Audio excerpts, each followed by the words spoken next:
By the way, you can check him out on Dukes and Bell in the afternoons over there. Put him up, Dukes. There you go. Put him up, Dukes. Great, better handle. We don't have 5 hours on the show. Five, yeah. That's insane. You have 5 hours?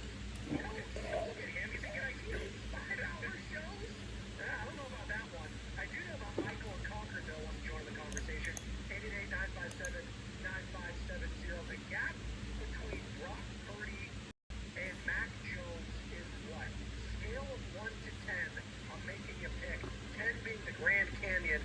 Michael and Concord, you are on the Morning Roast. Good morning.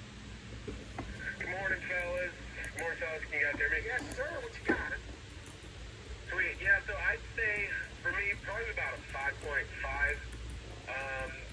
There was another caller that mentioned the mobility, how Brock Purdy can extend plays, and, that's usually like a high-risk, high-reward. And Brock Purdy's been getting lucky with the high reward on those. Sometimes it's a maximum risk. But with Mac Jones, honestly, fellas, to me, he is like a Jimmy G, but with just a stronger arm. That's it. That's kind of how I have to judge Mac Jones. He's just a Jimmy G with a stronger arm. Jimmy G was good. Thank you, Michael and Concord. I don't know, like, that's for a lot of people. I'm going to keep pushing back a little bit. I understand the end of Jimmy G drove us nuts. The pick 8, all of it. He had some good moments. His body failed him. He got hurt a bunch. And that's kind of what we're talking about right now. This is what happens with quarterbacks that get hurt. They become diminished versions of themselves. That's what happens. If Jimmy stays healthy his whole career, who's to say they'll win the Super Bowl or get back to another one? Hell, the bum shoulder, he took him to the NFC Championship game. And ultimately, that's the difference, because when you're going against Matt Stafford on the other side, and you have Jaquaski Tart drop an easy interception. No, those are the difference between wins and losses.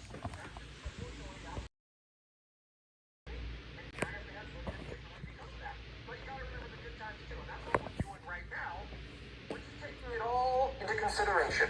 Yeah, every season is a consideration, situation, sensation, thank you, different show, but we'll do it. Was there any Dave Capper said that? Listen to this season, my name is hanging out in Miami, Dave Burgers. He's bringing back, the Giants have a managerial opening. But also this, he had an MVP season a couple seasons ago, the caliber, he didn't win it. And remember, it was him versus Lamar Jackson Christmas Day, and it was like, oh, whoever wins this looks better is going to win the MVP. And who looked really good? Lamar Jackson. Who didn't look really good in that one? Brock Purdy. Probably his worst performance that entire season was nice massacre. That's what they call it. It was not good. Although the same time, they almost did bring it back. He scored that touchdown, would have been a 3-point game. And the Niners did have controversy. Yeah, we almost got. I'll be honest. Again, I say this is a guy who, once upon a time, spent on me when I was producing nights, doing Kolsky and Company with the great Sterling Bennett, who you can hear on Overtime with Mark Grandy as soon as the Niner game ends on Sunday night. Ooh, I didn't get late. We got myself and Sterling got into a massive argument with Kolsky about how good Jimmy Garoppolo was, and Sterling and I were adamant in 2021 that the Niners will get, for sure, a first-round pick for Jimmy Garoppolo when they trade him that offseason. And Kolsky was so confident that would not be the case that he bet us my quarterback. I don't know if you ever had that mac and cheese place in Oakland. You sucking my quarterback's dick. Chicago. So anyway, we obviously Sterling and I lost that bet, but Nobody's watching. I busted out the voice line right when nobody was watching. They're sucking my quarterback's dick.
If you don't vote, you don't matter.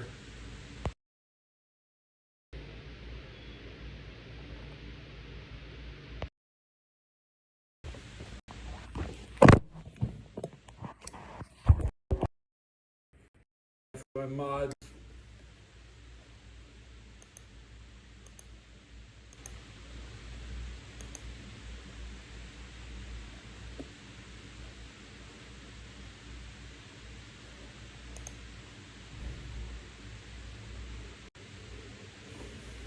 You want to let a doodle AI? You think you can comprehend all that, bro? Let me tell you something.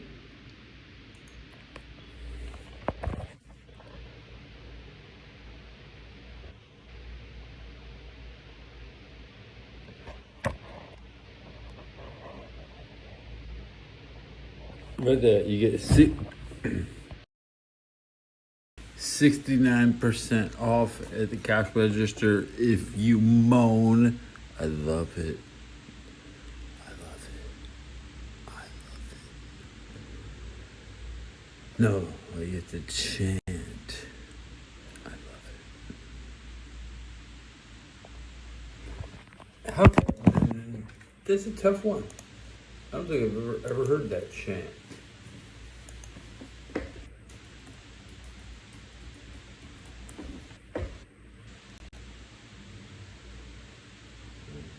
Icono Pop, I love it. Good song. It's not a chant.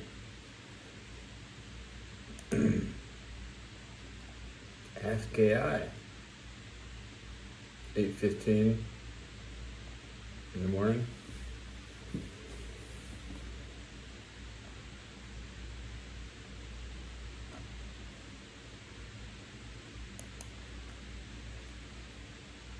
Faith no more, huh? What is it? What is it? I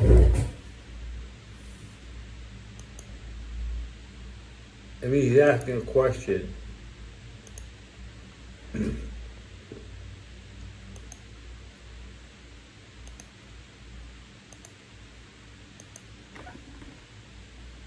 Numbers here. Niners last year converted 57% of their red zone opportunities. Is this touchdowns only or scoring in general? Scoring in the red zone. Okay, because touchdown only is what I'm talking about. And then here it is, percentage. I got percentage of time. I'm going off of a football reference. Percentage of time a team reaches the red zone and scores a touchdown. So yes, this is touchdowns in This is last season. red zone. Last year, 57%. Right there with the Eagles. We're at 57.4. Niners 57.1. Middle of the pack, right? Yeah, Yeah. 14th in the league. Yeah, it's the middle. Okay. You want to take a guess whether they're higher or lower this year? I already saw it, so you can. Okay, yeah, they are a robust 42%.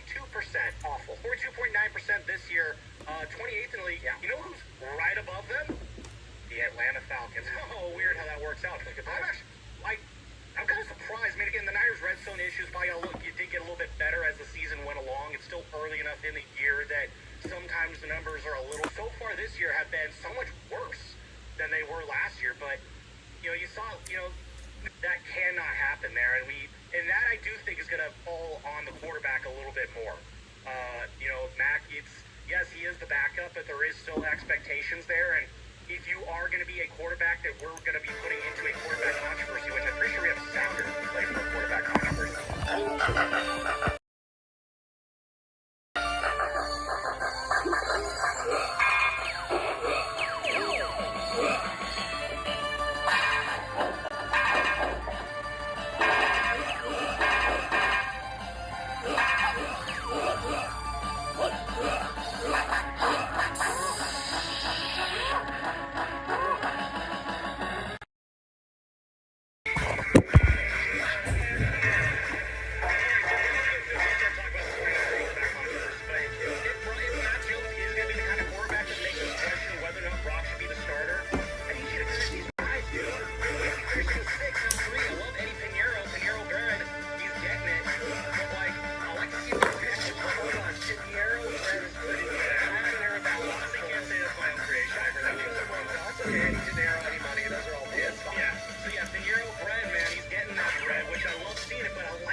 America in 2025. You know what else keeps a doctor away?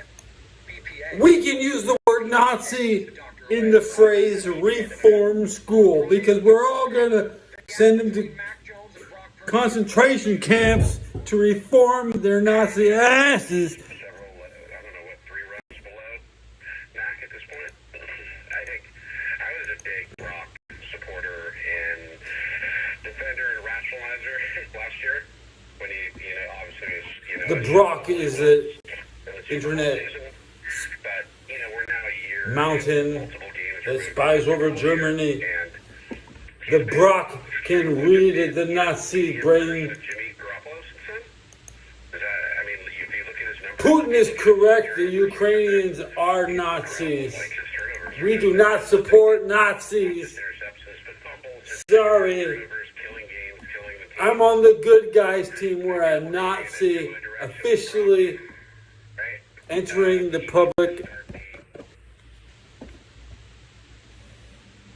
servant biosphere. Hi, I'm Teddy Belcher with the Nazi Reform Recruitment.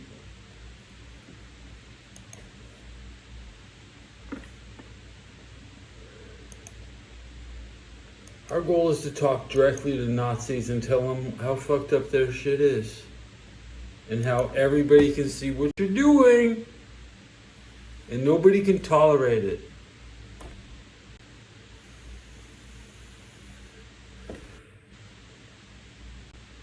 I'm having hot coffee. 29 minutes. It's the final 300 minutes before a football game. You should be sleeping. You should be having sex. Waking up at halftime. College football this week, I don't know. Who's going to win? Let's look.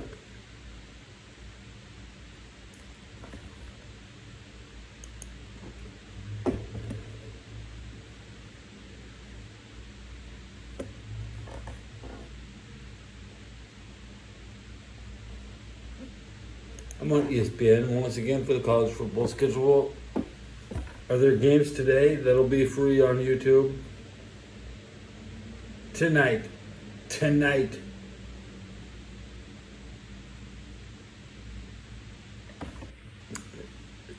Miami Hurricanes, Louisville Cardinals.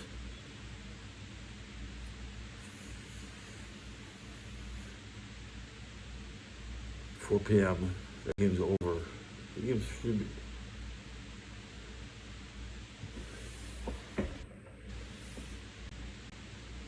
$4 p.m. You know what? My clock says 8:30 a.m. I keep feeling like it's 8 p.m.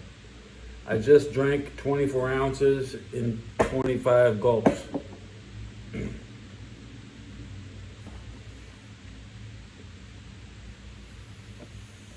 Hit the quota, 100 views way before 100 minutes. Now I can chill. We're going to hit 200 this episode. Let's look at the college schedule. Miami is the number 2 rank. I mean, maybe at first I didn't respect. I didn't know Miami was so damn good this year. Okay. Is Miami versus Ohio the game going to be the championship, NCAA championship in January? San Jose State. This is the jack-off motion. They're playing the jack-off Utah State. Okay. $25 to get into Utah State. That's some shit, dude. Dude, what's up, Utah State? What, you playing outside?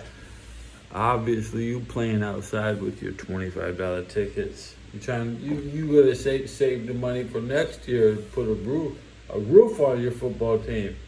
Utah. Yeah, we get to your horrible, life-threatening conditions and your low depressions.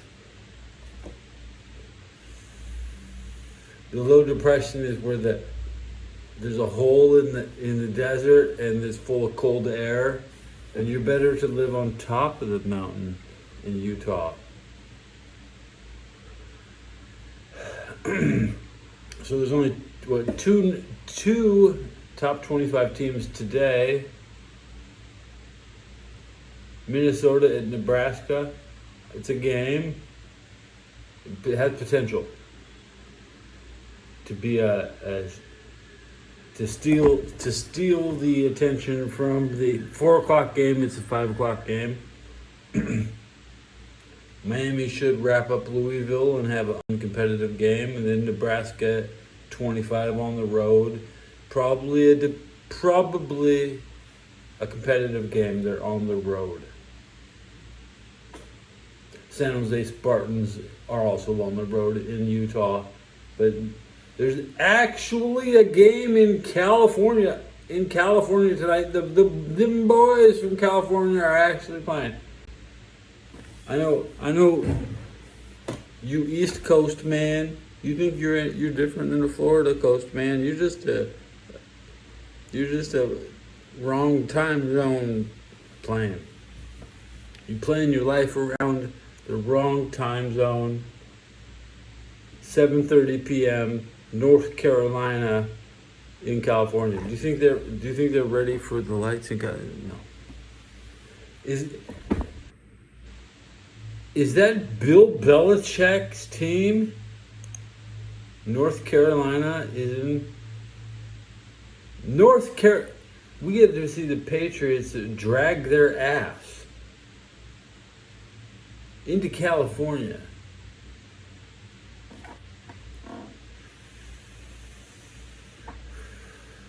Chapel Hill. We'll never go there. I wasn't ready for it. I didn't have this on my plate. I am only acutely aware of a Miami show, a show being filmed in Miami, and a show being filmed at the California Bears football home field. What is the Tar Heels record? They've won 2 games. They've lost 3. They play California, then Virginia, Syracuse, Stanford, Wake Forest, Duke, and North Carolina State. I mean, I'm sure the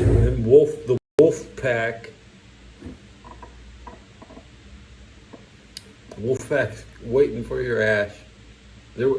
Everybody, full penetration on Bill Belichick defense. He's a defensive coach. He's gonna have your babies. Bill Belichick will be having. There's gonna be literally children born in California. Somebody's gonna have sex after the game, and they're gonna name themselves after their hero.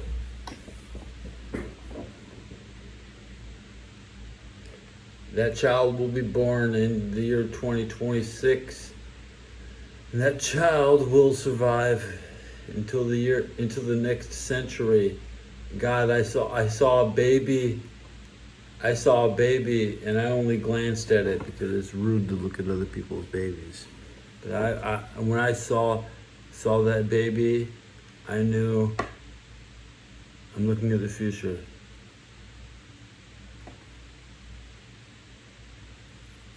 There's not a lot of babies to look at in San Francisco.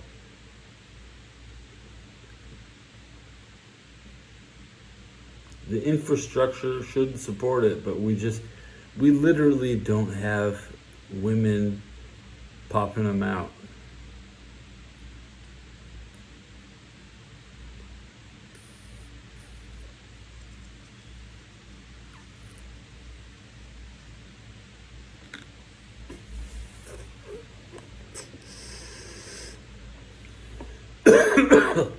The blue pen is still hitting good. Let's rotate. let's go to the dispensary and pick up 2 new cartridges before NFL kickoff this weekend. I've only picked up what feels like 3 cartridges this month, and I budget in at least 6 or 8.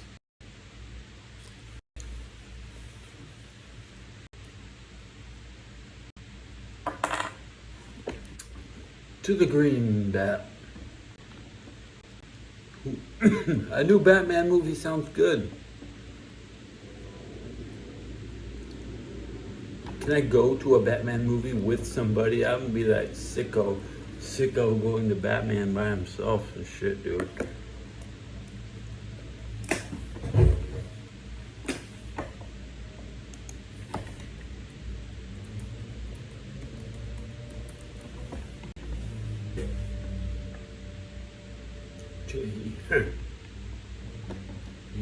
You Google next Batman movie, it says 2022.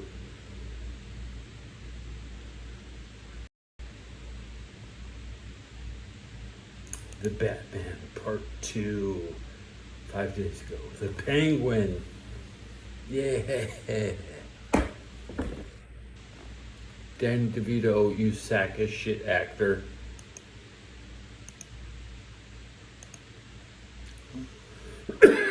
Danny DeVito hasn't done shit since he played the Penguin. Danny DeVito was not a very good Penguin. His reincarnation as a boss in the video game is laughable. Nobody remembers. Oh yeah, beating the Penguin in Batman was difficult. Okay, you play Batman on NES. The Joker is nearly impossible. We respect the Joker. There's infinite respect for the Joker. And there's little to no respect for the Penguin.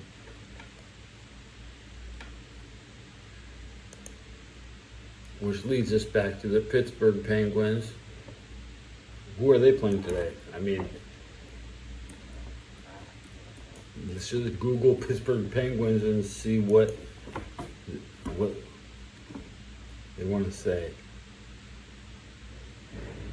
The Kings. Okay, they defeated the LA Kings at Crypto, at the home of LeBron James.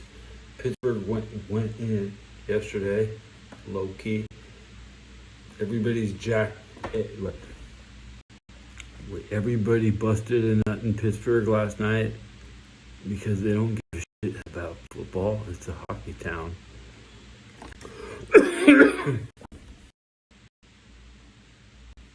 That's my personal take.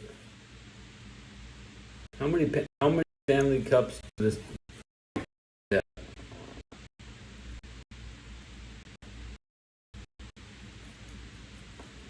It's more than their Lombardi. You know what's more important to them. Right. 5. They have exactly 5 Stanley Cups. 91-92. That was a crazy time, man. Like I was under the noises. The noises came out of the TV, and they were saying Super Mario. Yeah, that Super Mario from Pittsburgh. I want to call him the N-word. I want to he was the original N-word.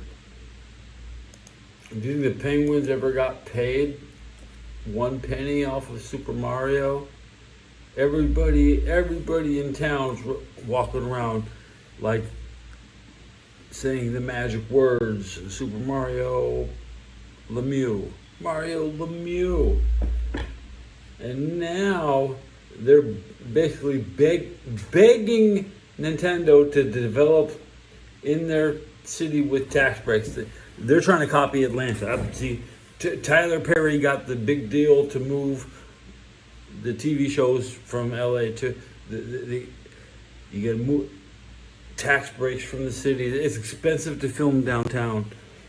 It's like $100,000 to park one trailer You ever been on set? You have any idea how a set, what it takes for the roadies, for the crafties, costume, wardrobe, hair and makeup, and doctors. Like I tell you, I had to use a doctor on set for a cracked tooth, and it was 10 o'clock at night, and it was, no, yeah, it was roughly 11 o'clock at night on the set of Grey's Anatomy. I had a cracked tooth. You know, this tooth is still cracked, and I had no dental plan, and I could barely stand. And I was about to miss the last bus to Pasadena. It is about a 9-hour walk, and I could probably die because I like to take shortcuts. I went over the fence at Chavez Ravine, home of the Dodgers. I went over the fence, thinking I'm jumping the border. Okay. You wait. The typical human hasn't done all the things I've done, and how many days does it take to get everything done? Well, maybe as short as 1 year. I mean, if you have monument like getting arrested in Tijuana and surviving that, okay. Spent 1 day in Delaware.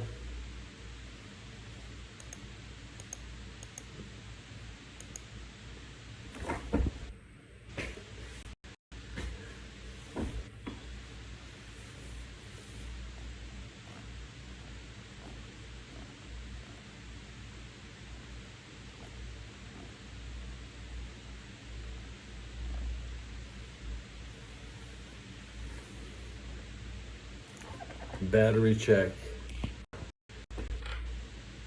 It's 31%, and guys, I hit 200 views, so I just want to see who comes back. Okay.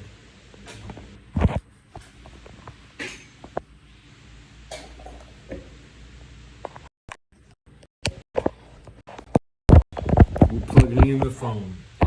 It's a 200 view special. Endurance. Praise the sun.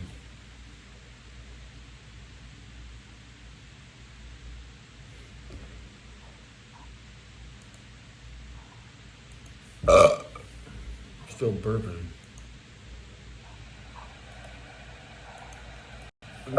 Is my radio still complaining about Pittsburgh?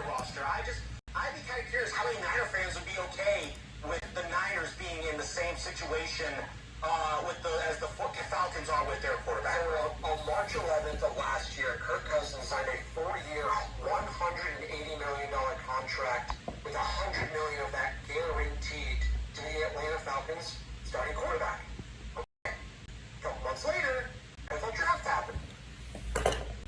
Michael Penix, top 10, biggest number 8 overall, gets drafted. And everyone's just like, what? Huh? What?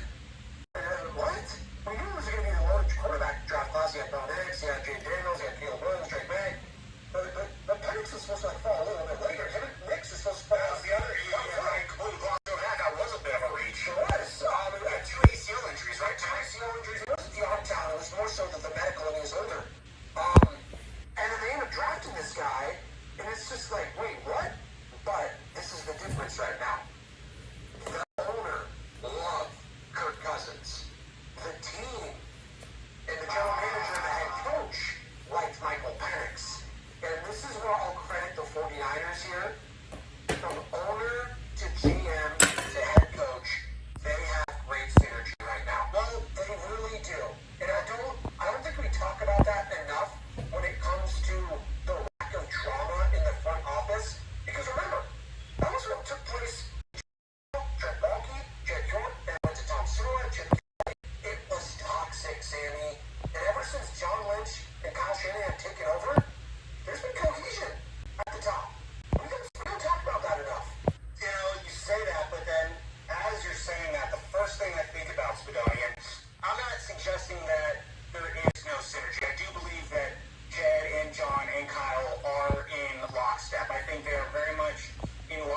terms of what the development intentional plan is for the next few years.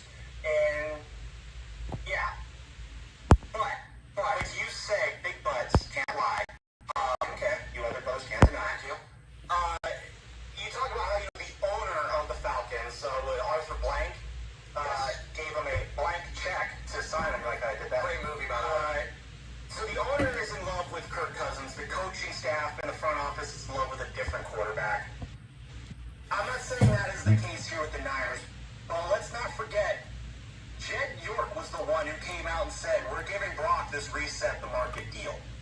And that's when a lot of the consternation about Brock's future really began, because if I'm Kyle Shanahan never really came out publicly, said anything in response to that, nor should he have, because that's a great way to turn a small grass fire controversy into a raging wildfire of controversy.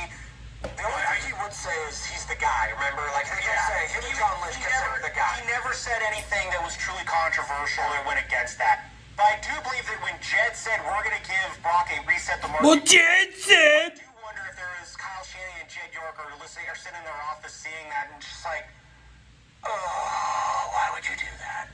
Because when the owner said, I truly believe that when Jed York said that line, instantly he forfeited any opportunity of the Niners to get Brock at a deal that would have been more palpable for those who are concerned that the Niners overpaid for Brock Purdy. I do believe that if Jed never says that line, and then Brock has the season that he has, I think the entire contract situation about Brock Purdy talks goes very differently, because what are those arguments going to be like when you're in those negotiations? If I'm Brock Purdy's agent, I'm going right out. It's like, hey, the guy running the show said you guys were doing this, and he's the biggest voice in the room here at, 49 Santa Clara, 49er Way, whatever it's 49er Way, Santa Clara. So when the owner talks, I mean, this is why no owner outside of Joe Lacob should ever be allowed to talk publicly. When they do, issues happen. So, yes, the Falcons owner put the Falcons in a tough position by falling in love with the wrong quarterback. The Niners owner did, I think, maybe muddy the waters a little bit when he showed a little too much love and exuberance for the contract that would be going to Brock Purdy at a time when maybe you didn't need to make that comment, dude. 888-957-9570. We're talking about the gap right now. You make that comment?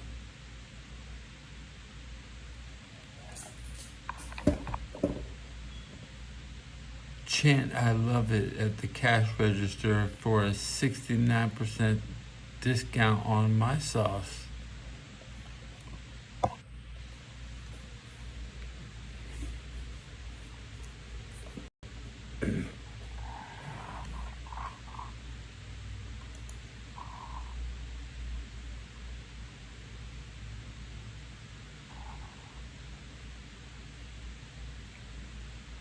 I'm wrapping up the episode under 1 hour. Good episode, guys. Good episode. Been a long time, but hey, we hit 200. I don't know why. Come on, tap it up and share the show. Share the show. Make a new after lunch, man, because I'm having my lunch next. Who's cooking your lunch? Oh, you still need to find somebody who will cook for you. Okay, maybe Jesus is cooking lunch. Hit your church up. Please rush to church now and get your lunch.